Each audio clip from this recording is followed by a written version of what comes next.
दोस्तों बहुत बड़ी खबर निकल के आई है, आपको बता दें, जहां अमेरिका आखिरकार यमन की राजधानी सना पर हमले करके बुरे फंस चुका है।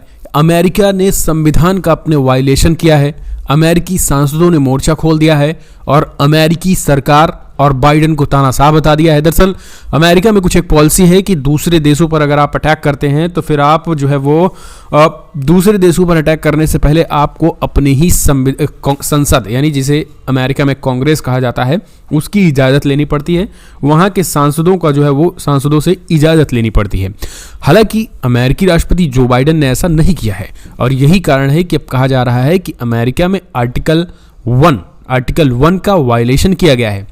अमेरिकी सांसद, भारतवंशी सांसद ने इस पूरे मामले में जो बाइडेन को घेर लिया है। ये खबर हम आपको पूरे विस्तार से बताएंगे। दूसरी अपडेट निकल के आई है दोस्तों, जहां पे बड़ी खबर, जहां यमन के साथ साथ सोमालिया के डाकू भी कूद पड़े हैं और सोमालिया तट से अमेरिका के 2 सैनिक लापता हो गए हैं। ये बहुत बड़ी अपडेट निकल के आई है दोस्तों। बताएंगे कैसे अमेरिका की मुश्किलें बढ़नी शुरू हो गई है। यमन की राजधानी सना पर अटैक करने के बाद खुद फंसता चला जा रहा है अमेरिका, ये बताएंगे। दूसरी और तीसरी खबर निकल के आई है, बताएंगे आखिर क्या कुछ है पूरा मामला, आखिर कैसे जो है वो अब तक जो है वो यमन ने कैसे अब अमेरिका और ब्रिटेन की जहाज़ों पर अटैक करने का ऐलान कर दिया है। तो एक एक करके आपको विस्तार से बताएंगे, लेकिन उससे पहले छोटा सा निवेदन, अगर आपने चैनल को सब्सक्राइब नहीं किया तो चैनल को सब्सक्राइब करें। सबसे पहली और बिग ब्रेकिंग निकल के आई है दोस्तों, आपको बता दें, अमेरिका की एक सांसद हैं, उनका नाम है प्रमिला जयपाल। इन्होंने कहा है कि this is an unacceptable violation of the constitution article 1 require that military action B authorised bye Congress. यानी अमेरिका में कहा जा रहा है कि कांग्रेस मतलब संसद, यानी अगर आप कोई मिलिट्री एक्शन करते हैं तो सबसे पहले आपको कांग्रेस यानी संसद से अप्रूवल चाहिए, ऑथराइज होना चाहिए। यानी एक तरीके से एक बैठक होती है संसद में, सभी सांसदों को जानकारी देनी होती है कि भैया हमें कल इस देश पर अटैक करना है, बाकायदा एक प्रस्ताव पास होता है। लेकिन यहाँ पर जो बाइडेन ने ऐसा कुछ भी नहीं किया और सीधे तौर पर एक दूसरे देश पर अटैक कर दिया। समझिए, अब अगर इनसे भी मजबूत देश हो और ताबड़तोड़ अटैक अमेरिका में करने लगे तो क्या उसके जिम्मेदारी जो बाइडेन लेंगे? इसी वजह से वहाँ पर एक नियम है अमेरिका में, और अमेरिका में आर्टिकल 1 में ये नियम है कि आप किसी भी दूसरे देश पर हमले करते हैं या किसी दूसरे देश को सैन्य युद्ध के दौरान सैन्य मदद पहुंचाते हैं तो सारी की सारी प्रोसेस में आपको कांग्रेस से परमिशन लेनी होती है, यानी संसद से। लेकिन जो बाइडेन ने यमन पर हमले करने से पहले ऐसा कोई जानकारी नहीं ली, ना ही कोई प्रस्ताव पास किया। इस वजह से अब ये सीधे तौर पर उन्होंने अमेरिकी कॉन्स्टिट्यूशन आर्टिकल 1 को वायलेट किया है। इस पर जो है वो अब कई सांसदों ने मोर्चा खोल दिया है। उन्होंने कहा है कि इस पूरे मामले में जो है वो अब हम चढ़ाई करेंगे। दरअसल आपको बता दें आर्टिकल 1 में क्या है।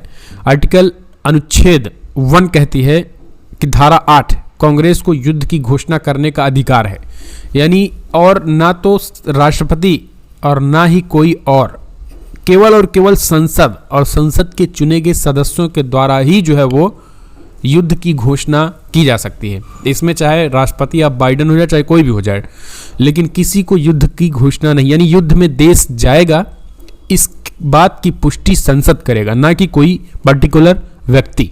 और यही कारण है कि इस पूरे मामले में जो है वो जो बाइडेन के खिलाफ कानून को वायलेट करने का आरोप लग गया है। आपको बता दें, इसमें साफ कहा गया है कि कोई भी देश, कोई भी राज्य कांग्रेस की सहमति के बिना, यानी संसद की सहमति के बिना थोड़ा सा भी जो है वो शुल्क नहीं लेगा और थोड़ा सा भी अटैक नहीं करेगा। शांति के समय सैनिकों या युद्ध के जहाज़ों को नहीं रखेगा।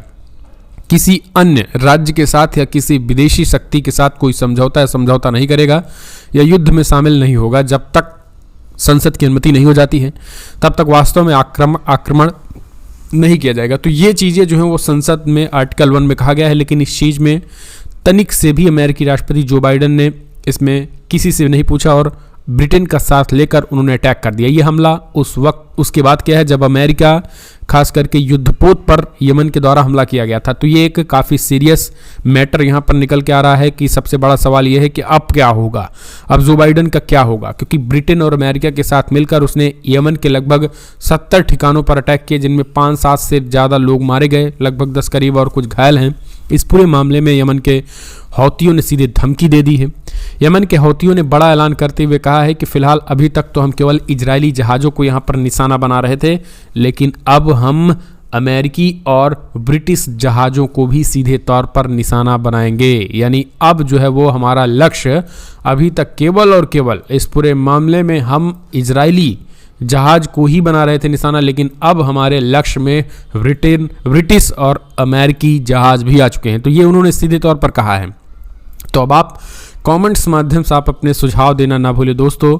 जिस तरीके से जो है वो ये वायलेट किया गया है और वहाँ पर विरोध शुरू हुआ है, क्योंकि आपको बता दें अमेरिकी वायुसेना के बयान ने कहा कि 16 ईरानी समर्थित हौतीज उग्रवादी ठिकानों पर 60 से अधिक ठिकानों पर हमले किए गए हैं जानबूझकर, जिनमें कमांड और कंट्रोल नोट्स द्वारा साझा किए। खुद अमेरिका ने इस बात को कहा है और उसमें इस बात को स्वीकार किया है कि हमने हमला किया है, लेकिन यहाँ पर जो है वो किसी तरीके का कोई भी जो है वो अप्रूवल नहीं लिया गया है। जयपाल के बयान को डेमोक्रेटिक कांग्रेस वुमन कोरी बुश ने भी दोहराया, जिन्होंने लिखा है कि लोग नहीं चाहते हैं कि हमारे टैक्स पेयर का अधिक पैसा इस तरीके के अंतहीन युद्ध में लगे और नागरिकों की हत्याओं में जाए।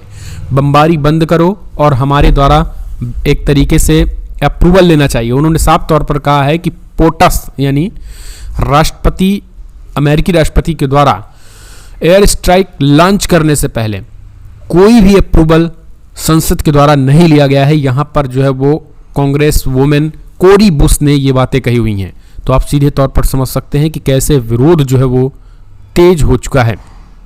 अब आप इसे कैसे देखते हैं? इस बीच आप समझिए कि यहाँ पर रो खन्ना, माइक ली समेत कई सांसदों ने एक भारी भरकम ट्वीट किया। उन्होंने कहा है कि महत्वपूर्ण शिपिंग चैनल की रक्षा और आक्रामकता की प्रतिक्रियाओं के यमन पर हमला करने से मुझे कोई दिक्कत नहीं। कुछ इसके समर्थन, कुछ विरोध में है। तो लगातार यहाँ पर अब आपको क्या लग रहा है कि जो वायलेट किया गया है, अगर कानून के तहत सजा मिलनी चाहिए तो कमेंट्स माध्यम सुझाव दें। अगली एक और भी अपडेट निकल के आई है दोस्तों। सोमालिया की तट से अमेरिकी नौसेना के 2 नाविक लापता, तलाशी अभियान जारी, डाकुओं ने कर दिया अटैक। जी हाँ, सोमालिया की समुद्री सीमा में एक ऑपरेशन के दौरान अमेरिकी नौसेना के 2 सैनिक लापता हो गए हैं। संभवतः सोमाली लड़ाकों द्वारा ये अपहरण करने की घटना निकल के आई है। अमेरिकी नौसेना ने कहा जा रहा है कि अमेरिकी नौसेना ने फिलहाल खोजबीन शुरू कर दी है, लेकिन उनका कहीं कुछ अता पता नहीं है, वो लापता है। तो एक तरीके से इस अटैक को लेकर के अब सवाल खड़े हो रहे हैं कि भैया सोमालिया के डाकू भी क्या अब यमन के हौतियों के समर्थन में उतर गए हैं? क्या अब एक और फ्रंट खुल गया है?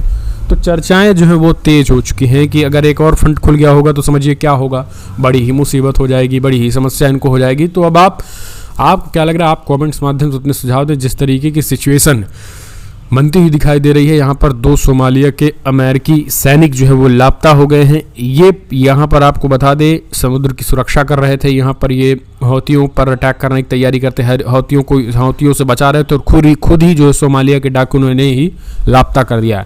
तो अमेरिका के लिए एक और समुद्र में चैलेंजिंग लगातार बढ़ते चले जा रहे हैं, क्योंकि नए नए मोर्चे खुल रहे हैं। तो ओवरऑल कमेंट्स माध्यम से अपने सुझाव दें। जियो पॉलिटिक्स तमाम खबरों के लिए इस वीडियो को लाइक करें, चैनल सब्सक्राइब करें। जय हिंद।